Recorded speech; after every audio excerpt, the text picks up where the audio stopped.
the shadow, and the sun, who we are according to Plato. He was the most gifted prose writer in the history of philosophy and the most dangerous thinker in the Western tradition. He gave us the forms, the cave, the immortal soul, the philosopher-king, and the suspicion, never quite extinguished in the 2,500 years since, that the world we see is not the world that is. He was also, by the evidence of his own political philosophy, capable of an authoritarianism so thorough that it makes most subsequent totalitarianisms look improvised. Both of these things are the same thinker, and the essay that follows holds them together, because anything less would be a failure of the seriousness that Plato himself demanded. Begin with the writing, because the writing is where Plato is most immediately extraordinary and most immediately confusing.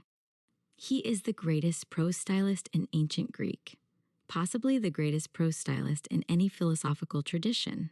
And he chose to write not in his own voice, but in the voices of characters and dialogues, chief among them, the voice of a man who wrote nothing, and claimed to know nothing, who was dead before Plato was 30, the decision to make Socrates the mouthpiece of a philosophy that Socrates himself may not have held, to put into the mouth of the executed gadfly the most elaborate and most systematic metaphysical structure in ancient thought, is one of the most consequential literary decisions in intellectual history. It means that Plato is always at one remove from his own philosophy, always the ventriloquist rather than the speaker, always in the peculiar position of the writer who expresses his deepest convictions through a character whose deepest conviction was that convictions should be questioned rather than expressed. It also means that the dialogues are something rarer and more difficult than philosophical treatises. They are philosophical performances, in which the argument is enacted in the drama of the conversation, in which what is said is inseparable from who says it and to whom and under what circumstances and with what result. Whitehead's famous remark, that the history of European philosophy is a series of footnotes to Plato, is an overstatement that contains a truth large enough to matter almost every major question that subsequent Western philosophy has asked, about knowledge and its limits, about the nature of reality and its relationship to appearance, about the soul and its fate, about justice and its requirements, about beauty and its sources, was asked first, and in many cases most penetratingly, by Plato. The footnotes are substantial. The original text is inexhaustible. The theory of forms. Reality behind appearance. Plato was born in Athens in approximately 428 BCE into a family of considerable aristocratic distinction. His stepfather Pyrilampes was a friend of Pericles, and his relatives included Critias and Charmides, 2 of the 30 tyrants who briefly and brutally governed Athens after its defeat by Sparta in 404 BCE. He was young, brilliant, politically ambitious, and deeply attached to Socrates, whose trial and execution in 399 BCE he did not witness. He was ill, the Phaedo tells us, and whose death organized the subsequent 50 years of his philosophical life.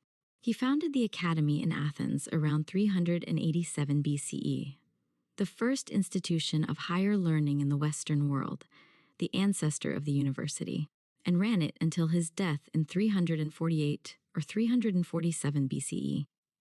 Among its students was Aristotle, who arrived at 17 and stayed for 20 years, absorbing everything Plato had to offer and then, with the calm thoroughness of a genuinely independent mind, disagreeing with most of it. The philosophy that Plato developed across 36 dialogues, a body of work that survived antiquity intact, which is almost miraculous given the rate of loss, is organized around a distinction that he takes from the Socratic tradition and radicalizes into a complete metaphysical system, the distinction between the world of appearances and the world of reality, between what we perceive through the senses and what genuinely is. The forms, the ideas, in the Latin translation that shaped the subsequent reception, are the genuinely real things, the eternal, unchanging, perfect archetypes, of which the particular things of the sensory world are imperfect, temporary, impermanent copies. There is a form of beauty, perfect, eternal, self-identical, never coming into being and never passing away, of which every beautiful thing we encounter in the sensory world is a partial and imperfect instantiation. There is a form of justice, a form of equality, a form of the good, and there is the form of the good itself, The highest form, the one that illuminates all the others, the source of being and truth in the intelligible realm, as the sun is the source of light and growth in the sensory one. The argument for the existence of the forms is not primarily logical. It is not a deductive proof from premises that no honest mind can deny. It is something closer to an argument from experience, from the specific experience of recognizing that particular beautiful things are beautiful, not because of their specific sensory properties, but because they participate in something that transcends their specific sensory properties, something that is the same in all beautiful things, and that persists even when the particular beautiful thing perishes. Mathematical objects, which are perfectly equal, perfectly circular, perfectly triangular in a way that no sensory object ever is, provided Plato with his strongest case, the mathematical truths. We know are not truths about the imperfect circles and triangles we draw on paper, but about the perfect forms that the drawn figures imperfectly represent. Heraclitus had said, "Everything flows." Plato took this seriously and concluded from it that the flowing world cannot be the world that genuine knowledge is about, because genuine knowledge must be stable, must be of something that does not change, that cannot be otherwise, that is always what it is. Heraclitus's logos, the principle that runs through the flowing world, became, in Plato's hands, the world of forms, the eternal, intelligible realm of which the logos was the ordering principle. The logos stopped flowing and became permanent. Heraclitus would not have recognized his own insight in what Plato made of it. The cave, the diagnosis of the human condition. The allegory of the cave, introduced in the Republic in the context of an argument about the nature of philosophical education and political authority, is the most famous image in the history of philosophy. And it has already appeared in the Socrates essay because Plato puts it in Socrates' mouth. But it deserves its own treatment here, in the context of Plato's broader metaphysical project, because its significance extends far beyond the pedagogical point it is making in its immediate context. The prisoners in the cave are not stupid. They are not deficient in intelligence or observation. They are experts in the only world available to them. They know the shadows intimately, they can predict their sequences, they have developed the kind of practical wisdom that the shadow world requires. What they lack is not cleverness, but the experience of genuine reality, the exposure to the light that would allow them to see that the shadows are shadows, that the world they have taken for reality is a projection of something more real that they have never encountered. The ascent from the cave is painful and disorienting because genuine education is painful and disorienting. Because the adjustment from appearance to reality involves the loss of the comfortable certainties of the shadow world, the discomfort of the light. The specific grief of discovering that what one took for knowledge was not knowledge at all. The philosopher who returns to the cave is not welcomed. She cannot see the shadows anymore. The prisoners take her blindness for damage and her report of the sun for madness. What the allegory describes is not merely the situation of the prisoner who has never studied philosophy. It describes the fundamental situation of the human being as such. The situation of the consciousness that is embodied in a sensory world. That takes the deliverances of the senses for reality, that organizes its life around the pursuit of sensory goods without knowing that the goods it is pursuing are shadows of the real goods it has never encountered. The cave is the human condition, and the ascent from the cave is the philosophical life, and most people. The allegory is explicit about this. Do not make the ascent and will resist and resent those who do. The political implication, that the philosophers who have made the ascent should return to govern those who have not, is one of the most consequential and most controversial developments in the history of political thought. Plato believed it with a seriousness that 2 decades of attempting to put it into practice in Sicily demonstrated was not merely theoretical. He went to Syracuse 3 times, attempting to educate the tyrant Dionysius I and then his son Dionysius II in philosophy, with the aim of producing the philosopher-king that the Republic had described. The attempts were disasters of varying degrees. He was nearly sold into slavery on the first visit. The second and third visits produced nothing but disillusionment and the confirmation that the gap between the philosophical ideal and the political reality was not a small gap to be closed by patient instruction. The soul and its fate. The Phaedo.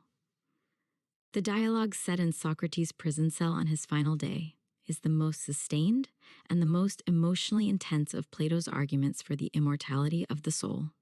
And it is here that the specific quality of Platonic dualism, the sharp separation of soul from body, of the intelligible from the sensory, of the eternal from the temporal, is most fully expressed and most fully felt. The soul for Plato is the real self, the part of the human being that knows, that reasons, that participates in the forms, that is genuinely akin to the eternal and the divine. The body is the prison, the tomb, the source of the distortions and confusions that prevent the soul from achieving the clear vision of reality that is its proper aim. The senses lie, or rather, they tell the truth about the sensory world, which is the world of appearance rather than reality, and the soul that is too deeply invested in the sensory world is the soul that has mistaken the shadow for the thing. Death, in this account, is not a loss but a liberation. The release of the soul from the body's confusions, the return of the eternal to the eternal realm in which it has always truly belonged. The philosopher who has spent her life pursuing genuine knowledge, who has, in the language of the allegory, made the ascent from the cave and adjusted her eyes to the sunlight, is the person for whom death is least frightening because she has spent her life in the practice of dying, in the progressive detachment from the sensory world and the sensory goods that most people organize their lives around, in the increasing orientation toward the intelligible that is also the orientation toward the soul's genuine home. This is the most seductive and the most dangerous aspect of Platonic philosophy, the promise that the soul is not merely a temporary pattern in the physical world, as Heraclitus might have said, but something eternal and indestructible, something that predates the body, and will survive it, something that has, in a previous existence, seen the forms directly and that remembers them, however dimly, in the act of recognition that we call learning. The theory of recollection, that all genuine learning is a form of remembering what the soul knew before its embodiment, is offered in the Meno as the solution to a paradox about knowledge. How can we learn what we do not know, given that we would not recognize the answer when we found it unless we already knew it? The answer Plato gives is that we do already know it, that the soul has seen the forms directly, that the recognition of mathematical and philosophical truths is the activation of a knowledge that was present before the birth of the specific embodied individual who is doing the recognizing. It is a beautiful theory and probably not true. The objection that Aristotle would eventually make, that the forms, even if they existed, would not help explain the particular things of the sensory world, because a perfect form of horse does not explain why this particular horse is a horse, is not the only objection, but it is among the most effective. The theory of recollection requires a pre-existence of the soul that the theory of the forms does not by itself establish, and the arguments for the soul's immortality in the Phaedo, as we noted in the Socrates essay, are not conclusive even to the participants in the dialogue. But the beauty of the theory, the sense it gives of the self as something larger than its current embodied instantiation, the intimation that genuine understanding is a form of homecoming, has proved more durable than the arguments. The Platonic soul is not a philosophical demonstration. It is a picture, and it is a picture that has organized the self-understanding of Western civilization for 2,500 years. Eros and the ascent to beauty. The symposium, the dialogue set at a drinking party at which a series of speeches in praise of Eros are delivered, contains, in the speech that Socrates attributes to the priestess Diotima of Mantinea, the most beautiful and the most philosophically rich account of the relationship between love and knowledge in ancient philosophy. Diotima's account of the ascent through love, beginning with the love of a single beautiful body, rising to the love of beautiful bodies in general, then to the love of beautiful souls, then to beautiful activities and laws and knowledge, and finally to the vision of beauty itself, eternal, pure, unmixed with the beauty of any particular thing, is the counterpart to the allegory of the cave, but conducted in the register of desire rather than cognition. The philosopher ascends to the forms through intellectual discipline. The lover ascends to the form of beauty through the progressive purification of erotic longing. This is not the domestication of Eros, the reduction of sexual desire to a manageable, socially sanctioned sentiment. It is something stranger and more demanding. The recognition that Eros, at its deepest, is not primarily a desire for another body or even another person, but a desire for the immortal, for the permanent, for the beautiful that does not fade or die. The beautiful boy who first arouses the philosopher's love is not the end of the journey, but its beginning. the first rung of a ladder that leads, if the lover has the courage and the discipline to climb it, to the vision of beauty itself. The ascent is again a form of dying, a progressive detachment from the particular that can feel at each stage like loss rather than gain, to move from the love of one beautiful body to the love of beautiful bodies in general, is to loosen the grip of the particular attachment, to recognize that what the lover loves is not the specific features of the specific beloved, but the participation in beauty that those features instantiate. This is, from the beloved's perspective, potentially devastating, to be loved as an instance of a form rather than as an irreplaceable individual. And it is one of the places where the coldness at the heart of the Platonic vision is most visible. Alcibiades arrives drunk at the end of the symposium and delivers a speech in praise of Socrates that is also, implicitly, a speech in praise of the Platonic ideal of philosophical love and a complaint about its costs. Alcibiades has tried to seduce Socrates and failed. He has offered his beautiful body, the most beautiful body in Athens by common agreement, and Socrates has declined, with a gentleness and a seriousness that is more wounding than rejection. Socrates, for whom Alcibiades' beauty is genuinely present and genuinely perceived, cannot go further than perception because the pursuit of the particular beautiful thing would interrupt the ascent toward beauty itself. It is one of the most philosophically charged moments of sexual frustration in literature. It is also the demonstration, conducted in the flesh, of what the philosophical life costs the people around the philosopher as well as the philosopher herself. Justice and the philosopher-king, the most dangerous idea. The Republic is the most ambitious and the most controversial of the dialogues. A sustained, carefully constructed argument about the nature of justice that expands, by the logic of analogy, into a complete account of the ideal political community and its relationship to the ideal soul. Plato's argument about justice begins with the soul. Justice in the individual, he argues, is the condition in which each part of the soul, reason, spirit, and appetite, performs its proper function, with reason ruling over spirit and appetite, spirit supporting reason's authority, and appetite pursuing its objects within the limits that reason sets. The just soul is not the soul that suppresses its lower parts, but the soul in which the parts are properly ordered, each doing what it is fitted to do, the whole functioning with the harmony of an organism in health. By analogy, justice in the city is the condition in which each class, the philosopher rulers, the warrior guardians, the producers, performs its proper function, with the philosophers ruling on. The basis of their knowledge of the forms, the warriors defending the city on the basis of their courageous obedience to the philosopher's wisdom, and the producers providing the material goods that the city requires. The just city is not the city that suppresses its lower classes, but the city in which the classes are properly ordered, each doing what it is fitted to do. The philosopher rulers, who are produced by a rigorous educational program that begins in childhood and culminates in the vision of the form of the good that the allegory of the cave describes, govern not because they want to, but because they must, because they are the only ones who know what genuine justice and genuine goodness are, and because governing is, for them, a burden that they accept for the city's sake, rather than an ambition they pursue for their own. The logic is internally consistent, and the conclusion is, by the standards of liberal democratic thought, catastrophic. The philosopher rulers will decide what art is permitted. Poetry that misrepresents the gods and arouses the passions will be expelled from the city, as Plato expels Homer in a passage of extraordinary severity. They will decide what music is permitted, only the modes that produce courage and temperance, not the modes that produce pleasure or grief. They will control reproduction, pairing the best with the best in the interest of the city's human stock. They will tell noble lies, the myth of the metals in which the people are told that they were born with gold or silver or bronze in their souls, to maintain the social order that the philosopher's knowledge has produced. Karl Popper, in The Open Society and Its Enemies, identified Plato as one of the intellectual ancestors of 20th century totalitarianism, and the identification has force even if the genealogy is more complicated than Popper allows.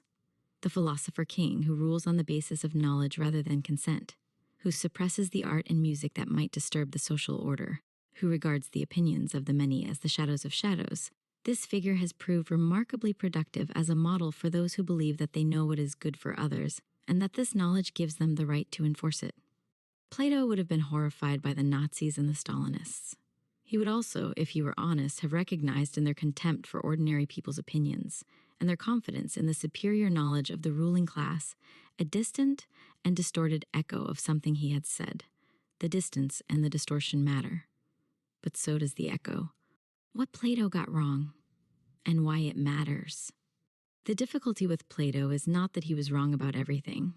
It is that he was wrong about some things in ways that had enormous consequences, and right about other things with a depth that makes the wrongness all the more frustrating. He was wrong about the forms, or at least the forms as he describes them, separate from the sensory world, eternal, unchanging, self-subsistent, face the objections that Aristotle raised. In such definitive terms that Plato himself, in the late dialogue Parmenides, had already anticipated the most devastating of them, the third man argument, which shows that the introduction of a form to explain the common properties of a group of things generates an infinite regress. If the form of largeness explains what large things have in common, what explains what the form of largeness and the large things have in common, a further form of largeness and a further one, and so on without end, he was wrong about the soul's immortality.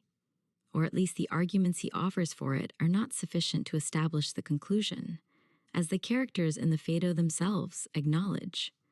He was wrong, catastrophically, about the relationship between knowledge and political authority, about the entitlement that superior understanding gives to those who possess it to override the expressed preferences of those who do not. This is the most practically dangerous error in the history of philosophy, and its influence has been immense. And yet, he was right about something that makes every subsequent refutation somehow insufficient: the intimation that genuine knowledge is different in kind from the accumulation of opinion, that the world we take for granted is not all there is, that there is something in the human mind that reaches past the immediate and the particular toward something more permanent and more real. He was right that the examined life is different from the unexamined one, in ways that cannot be captured by the vocabulary of preference and desire alone. He was right that justice, whatever justice turns out to be, is not merely a matter of convention, not merely what the powerful say it is, not reducible to the calculations of utility or the registering of preference. He may have been right, in the end, about something he never quite says directly, but that the dialogues embody in their form, as much as their content, that the pursuit of wisdom is a form of love, that the love of the forms is a love of something genuinely worth loving, and that the human being who has genuinely felt this love is, whatever else may be said about her, not living a small life. Who we are according to Plato. We are souls and bodies, and the souls are the real part, the part that knows and loves and reaches toward the eternal, while the bodies are the temporary, confusing, pleasure and pain-generating instruments through which the souls are currently operating. The souls have seen the forms in some previous existence, and they remember them, dimly, imperfectly, with the specific ache of recognition that genuine learning produces. We are pilgrims in this account, beings who are not quite at home in the sensory world, who carry within them a memory of a reality they have not quite lost access to, who are capable, if they have the courage and the discipline and the guidance, of the ascent that returns them, however briefly and however partially, to the vision of the real. We are prisoners who can be freed, who are not constitutively confined to the cave, who are capable of the painful, disorienting, ultimately liberating ascent to the light. The freedom is not guaranteed. The ascent requires a guide, the philosopher who has already made it and returned, and it requires the courage to endure the discomfort of the adjustment and the grief of losing the comfortable certainties of the cave. Most prisoners, the allegory says without sentimentality, will not make it, but the possibility is there, and the possibility is what defines the human being as distinct from the beings who cannot make the ascent at all. We are lovers, beings whose eros, at its deepest and most genuine, is a desire for the permanent and the beautiful, rather than the temporary and the sensory.